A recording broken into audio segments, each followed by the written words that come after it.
Welcome to the Rosenberg Report Extended Edition. We have got so much more to talk about. These elections and the results have been fascinating, but we have only scratched the surface on the Rosenberg Report this week. So I'm really excited about doing this extended session. Let's start with you, Mayan. What are some of the headlines, some of the key takeaways for you that we didn't get to cover yet? Well, I would say that, we started talking about how Ben-Gvir actually managed, and the religious Zionism party actually managed to get so many seats, to get 14 seats. And we talked about terrorism, we talked about Naftali Bennett, but what we didn't talk about is Likud.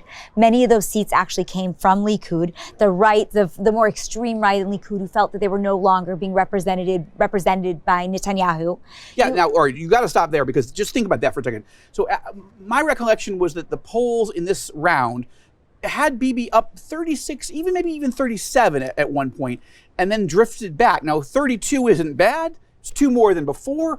But the question is, if at one point he was up here and now he's back here, those votes went somewhere. You're saying they went to Ben-Gvir and Smotrich. I think they went to Ben-Gvir and to Smotrich. Why? So talk about, because most Christians who are watching this, who many of whom love Bibi, are thinking, what are you talking about? That Bibi's not being strong enough, not being decisive enough? What would cause someone to go further right than Bibi? Well, first of all, shortly before the end of the election, we learned, and we knew before, but we learned concretely that it was actually, as Nicole had said, Netanyahu's idea to bring Ram into the government. That's the Arab, that is the Muslim Brotherhood Islamist party. Correct, and Netanyahu had actually reached out to him to try to form his coalition long before Bennett and Lapid ever tried to do it. This, in many ways, in the Israeli political sphere, this gave the kosher stamp of approval, as it were.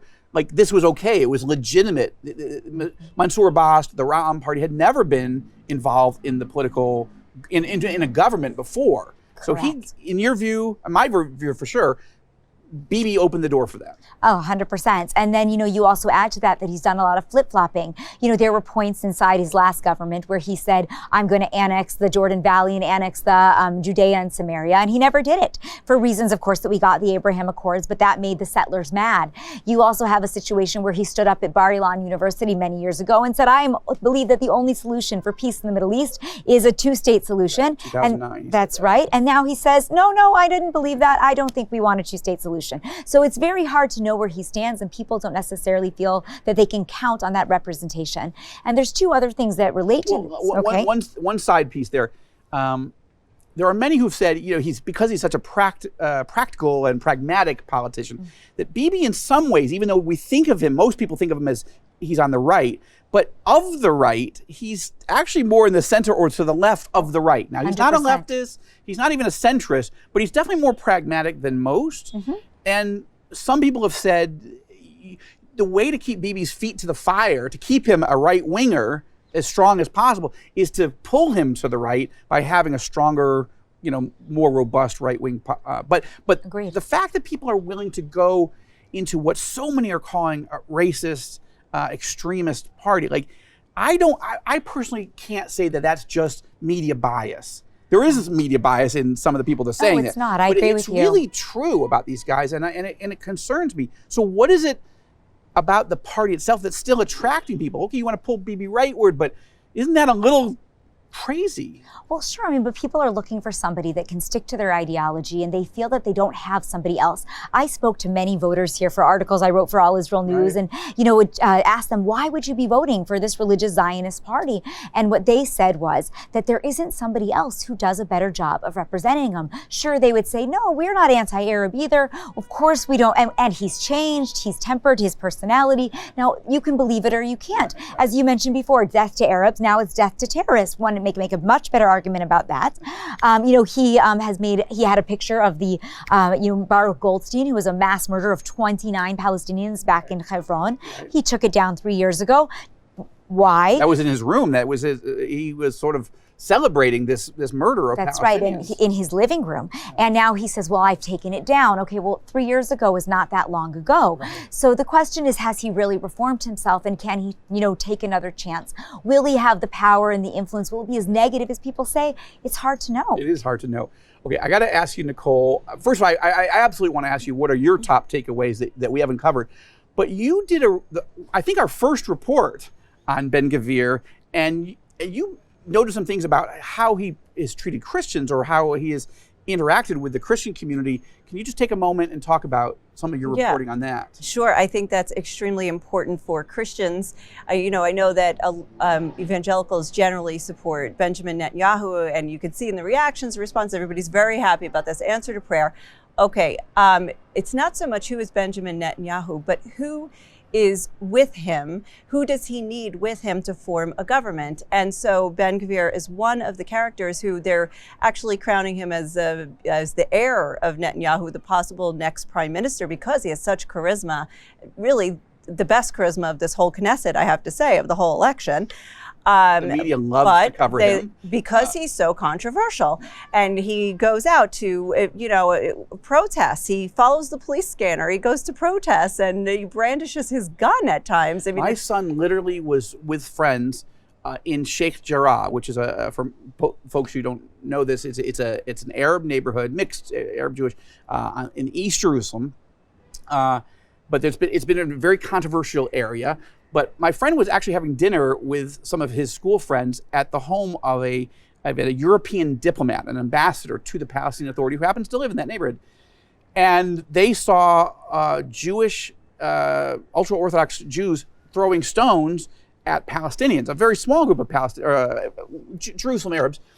They went out on the roof to just watch what was going on, because suddenly there was flash bombs and police arriving and all kinds of stuff. And suddenly they see Ben-Gvir arrive. And they see him draw his gun, and the Israeli police, in their view, were not doing a pretty good job at protecting the local Arab people. They were throwing grenades and stun grenades and smoke bombs and stuff at the Arabs, but they at least kept Ben-Gvir from shooting anybody. So that was something. But it bothered them. One, how is this even happening? Right. How is an Israeli member of Knesset like threatening actual physical violence when there was no guns being fired from the other side?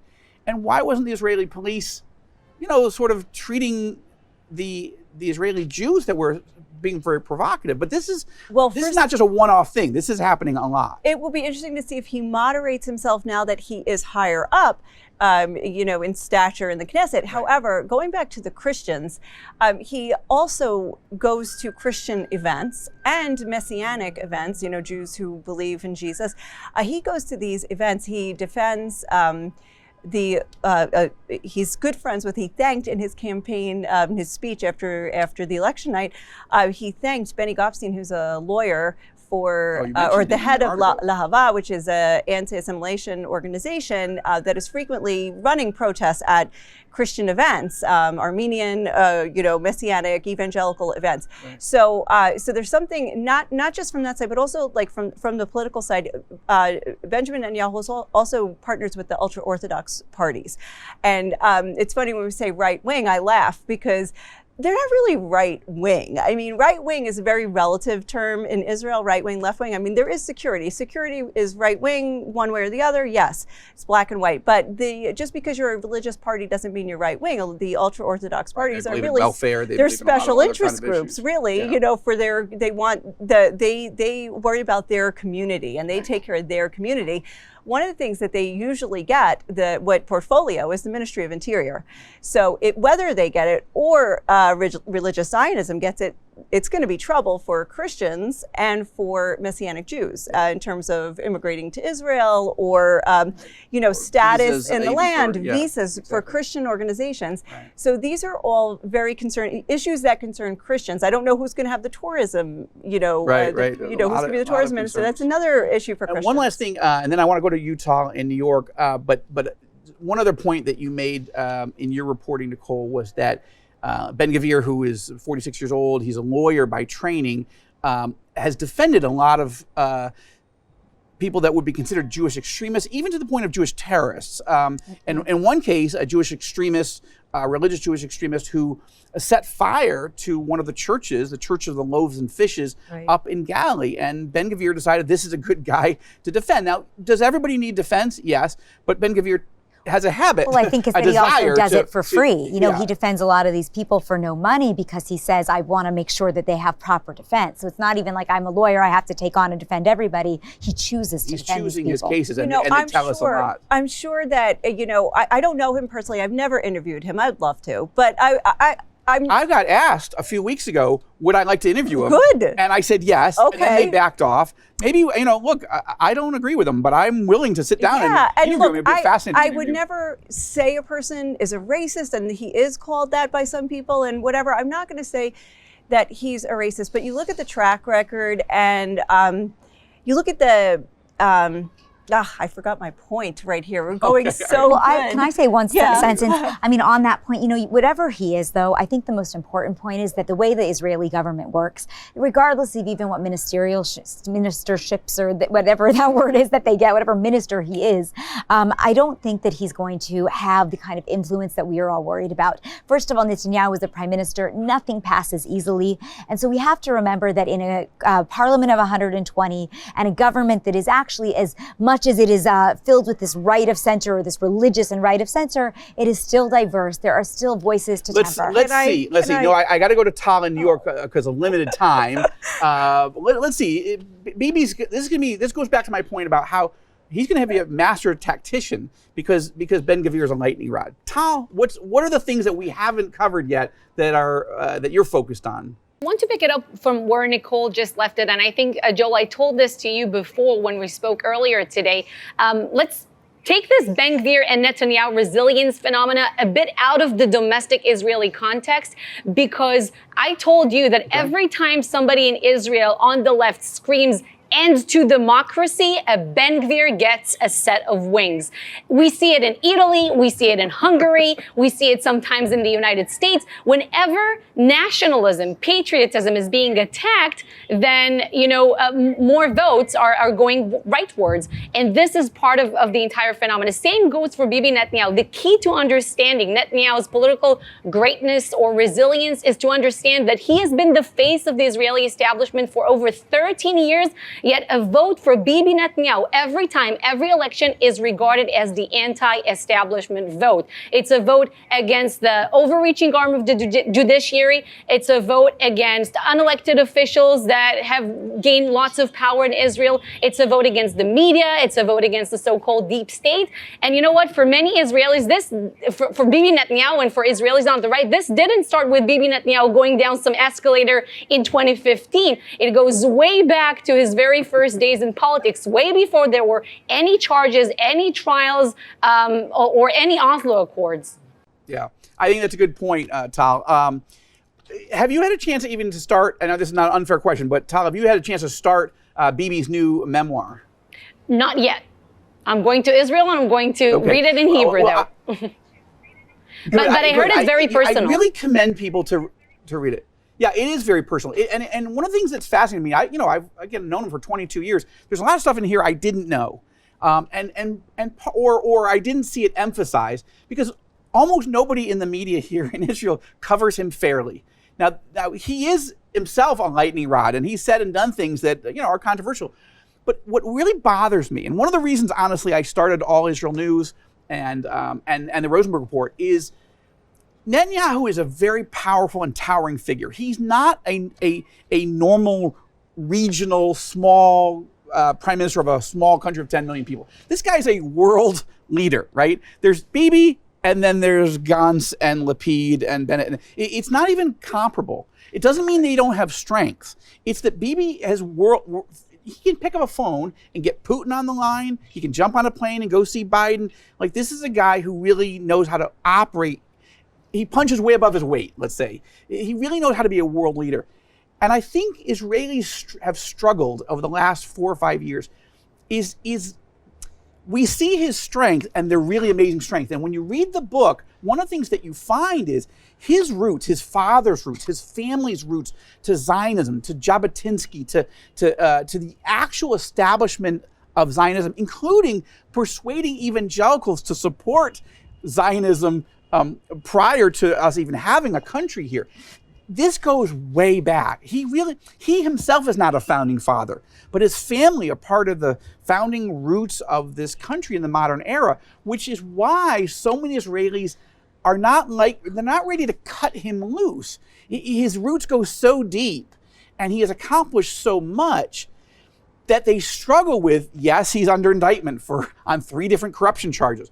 But until those are actually proven, they're like, okay, well, we'll see if that really happens. And they see the media attack on him and they think it's just not right. Like I watch, and these are journalists, some of them that I respect, some of them that I know personally, but I can't tell where their editorial judgment and their reporting ends and begins. Like one moment they're writing a very interesting article about him. The next minute they're crucifying him, as it were, interesting term here in Jerusalem, but on Twitter. And I think, oh my gosh, it makes it difficult to assess the veracity of the reporting when you know they hate this man so much. And I just think, but I just want to say this last point to our evangelical viewers and others who are watching. This is what makes Bibi Netanyahu so fascinating, right? He is a complicated figure. His strengths are very, very strong. His weaknesses are significant. My first story, right, on the Rosenberg report was how many former chiefs of staff and close political allies have abandoned him and said, I'll never work with him. And yet he finds new allies. So this is a story that we're going to watch closely. And I'm going to make this last, as I land the plane here, on this extended edition of the Rosenberg Report, I just wanted to make this point that the way I see journalism is the way I like to watch NFL football. Now, I know a lot of people have given up on NFL football because NFL has gone woke in a lot of ways. Okay, I get it.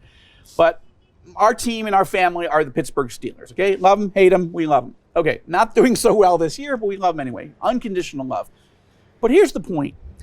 I want to see a game called really well. I want the guys in the booth, as they're calling the game, to go, that's the stupidest play. Why did the coach call that? That's ridiculous. It's that, that guy missed his block. What a moron, whatever. But I don't want to think that the guys in the booth hate my team. I don't want to think that the guys in the booth with Fox or CBS or whoever it is want my team to burn in hell. And yet a lot of journalism these days has become those guys ought to burn in hell. We hate them, and we are here to destroy them. And I think people see that about Trump. They see that about conservatism, about evangelicals. They see that about Bibi. And one of the challenges here is what we're trying to do with All Israel News and the Rosenberg Report is actually do really good journalism.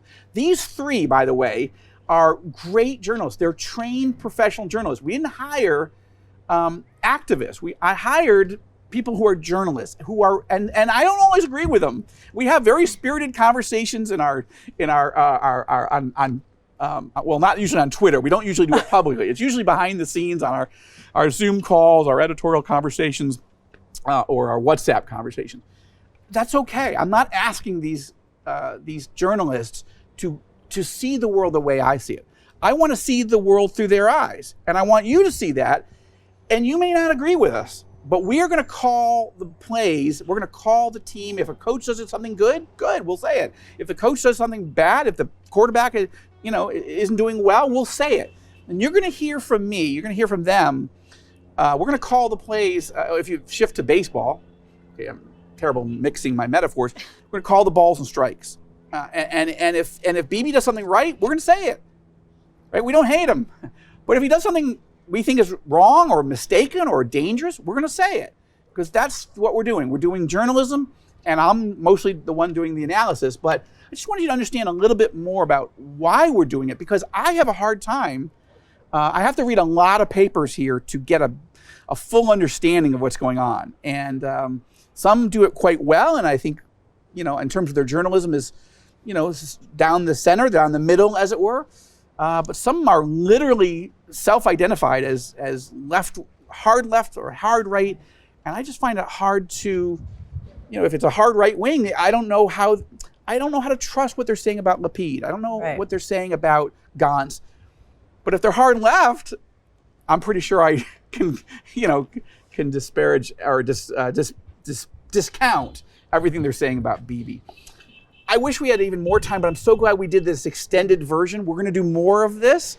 And to Nicole, Mayan, Tal in New York, thank you so much for being on the All Israel News team, being with us as part of the Rosenberg Report. And last point, I keep saying last point, but one more thing about Tal. Tal is not just a senior correspondent for All Israel News. She's also our senior producer for the Rosenberg Report. So thank you, Tal. You're doing a great job. This has been fun getting this thing off the ground. And to everybody watching, keep watching and tell your friends about us. RosenbergReport.com. And of course, go to the YouTube site as well. And follow us on YouTube, on Twitter, on Facebook. For all of us, for our whole team, this is Joel Rosenberg in Jerusalem for the Rosenberg Report. God bless.